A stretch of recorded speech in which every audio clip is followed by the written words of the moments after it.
let's stop talking about Trump. We talk about him too much. We want to tell people what we're going to do for them. Yeah. Healthcare, environment, those kind of issues. For example, I've seen you on TV a lot in the last couple of years. I know everything you know, or that you tell us, about the Russian situation. I don't have a clue what you think about healthcare. I've never heard it. Yeah. I don't know whether you're for Medicare for all, or improve Obamacare, or get a chicken. I don't know what. Well, we know that this whole smear on Joe Biden comes from the Kremlin.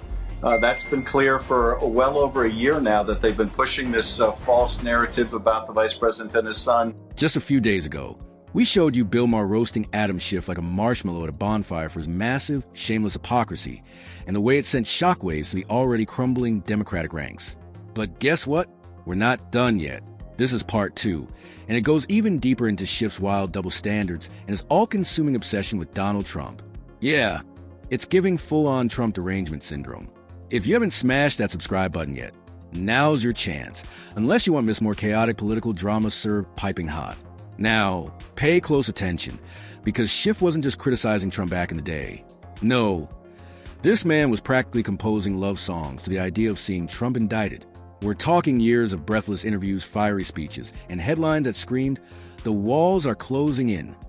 Yet nothing ever stuck. I was always of the opinion, number one, that the Office of Legal Counsel opinion that you can't indict a sitting president was wrong. Oh, good. That, in fact, you can indict a sitting president. I think there are prudential reasons not to try someone who's the President of the United States, but particularly when there's any risk of the statute of limitations running.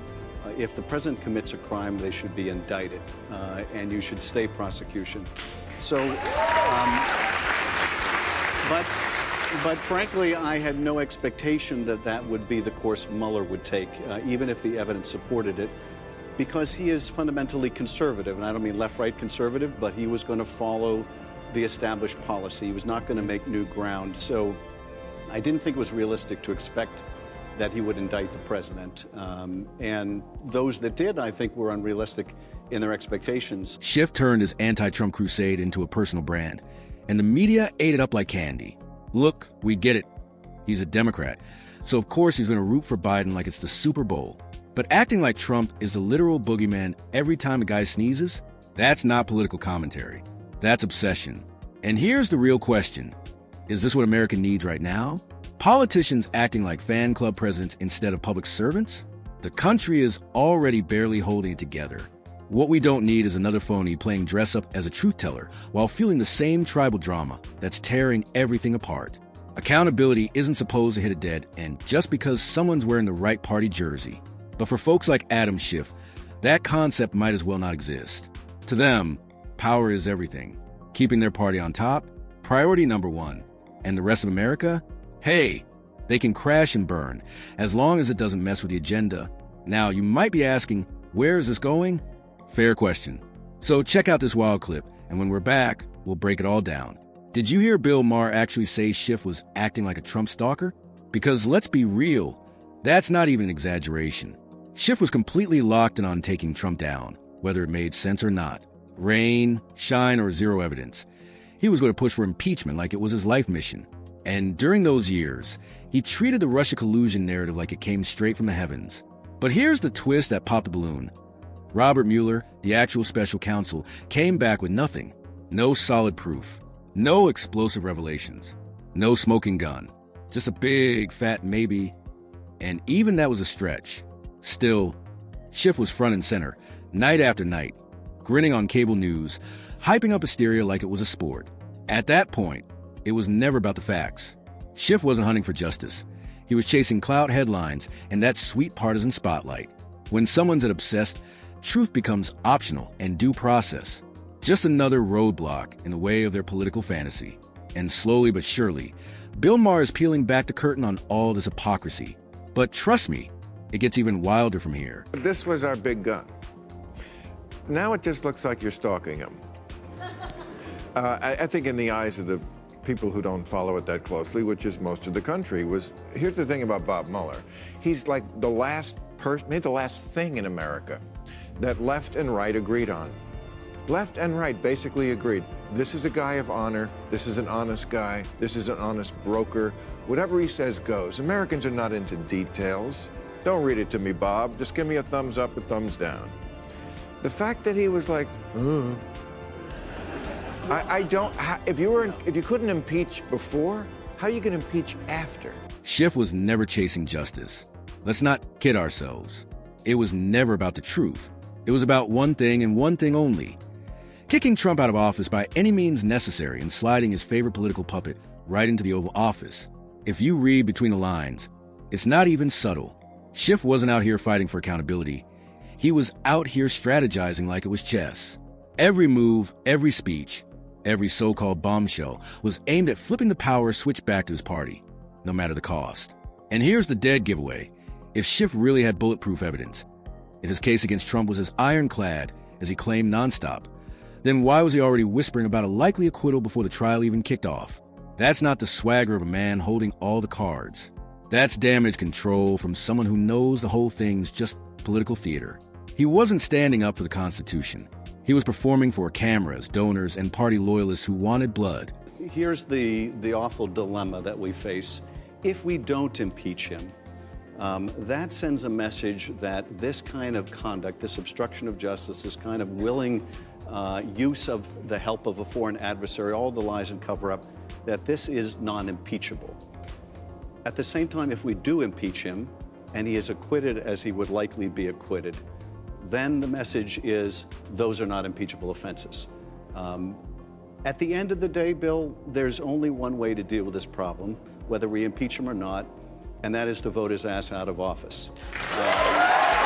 Truth was never the mission. Control was. Headlines were.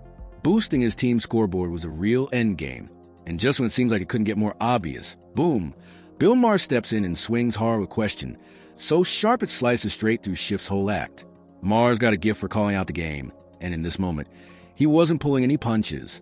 Watch closely, because Bill Maher tears down Adam Schiff's entire act like a surgeon with a scalpel. For nearly 7 straight years, Schiff's whole career has revolved around painting Trump as some cartoon villain. That's been his brand. Orange man bad, scary slogans, recycled talking points, and zero depth. But Maher slices through all that noise and throws out the one question every Democrat's been dodging like it's radioactive.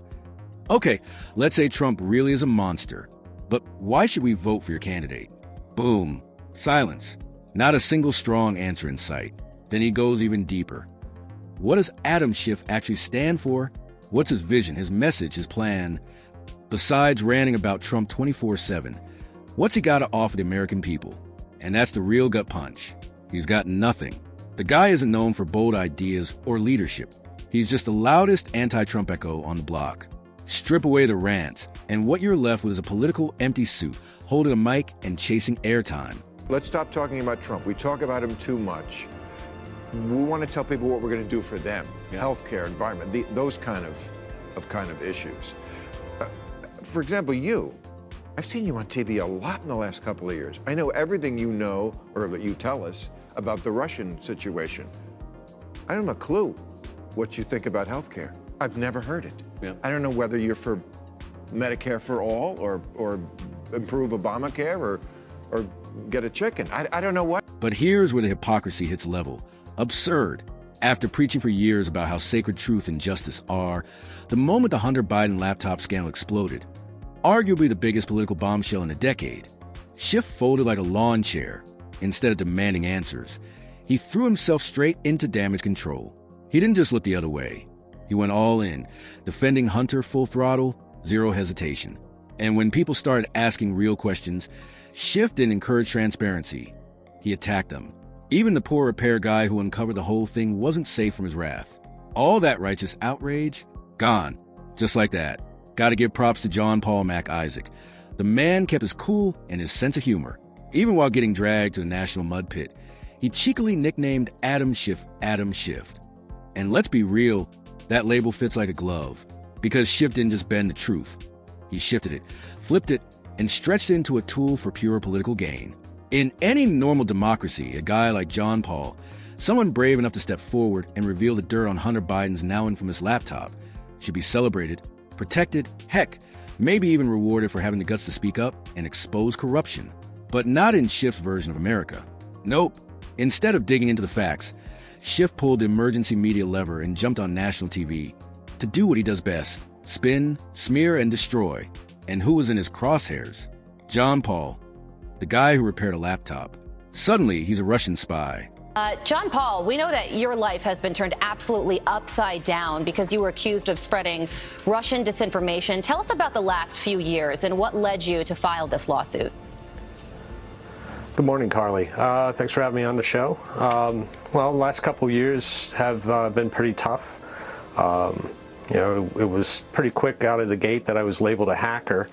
And then after Adam Schiff and 51 intelligence experts decided to pen a letter and tell the rest of the American people I was a Russian asset, things have kind of gone downhill from there. Schiff called him a Russian asset with zero evidence. None. It wasn't just reckless. It was a hit job, plain and simple. And just like that, snap, the media followed suit. Headlines lit up. Talking heads parroted Schiff's words. And the whistleblower was painted as a villain overnight. No trial. No facts, just total character assassination for exposing the wrong person. Schiff didn't want an investigation. He wanted a cover-up.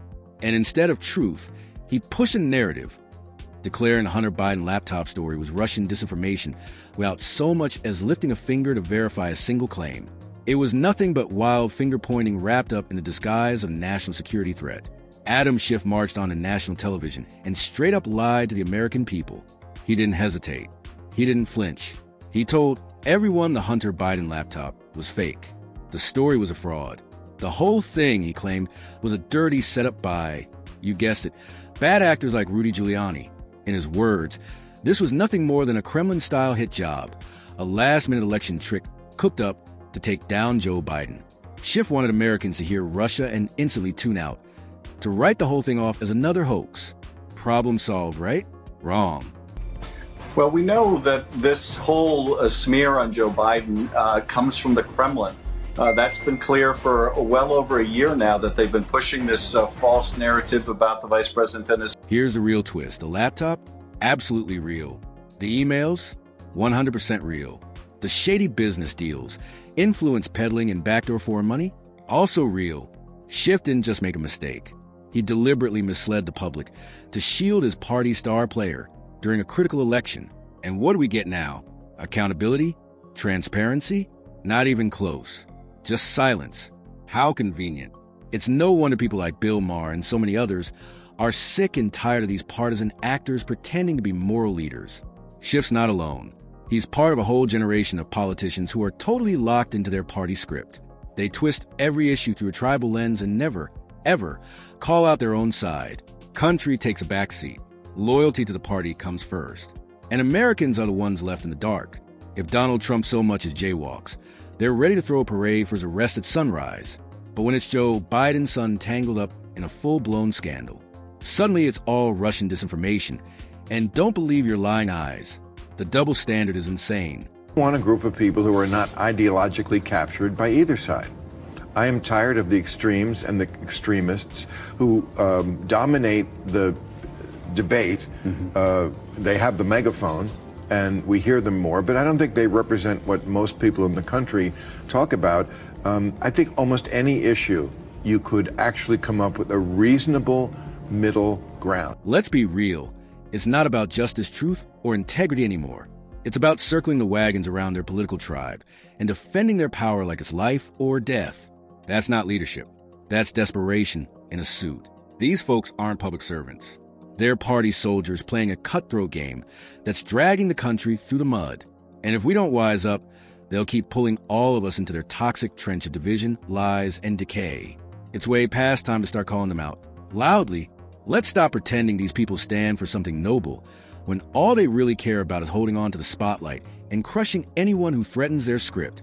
Adam Schiff? He's the poster boy for everything rotten in today's political scene. Hypocrisy, phony outrage, a blind loyalty to party over principle. For years, he built his entire identity around attacking Trump like a man possessed, while ignoring real issues, like the Hunter Biden laptop story, because it didn't serve his narrative.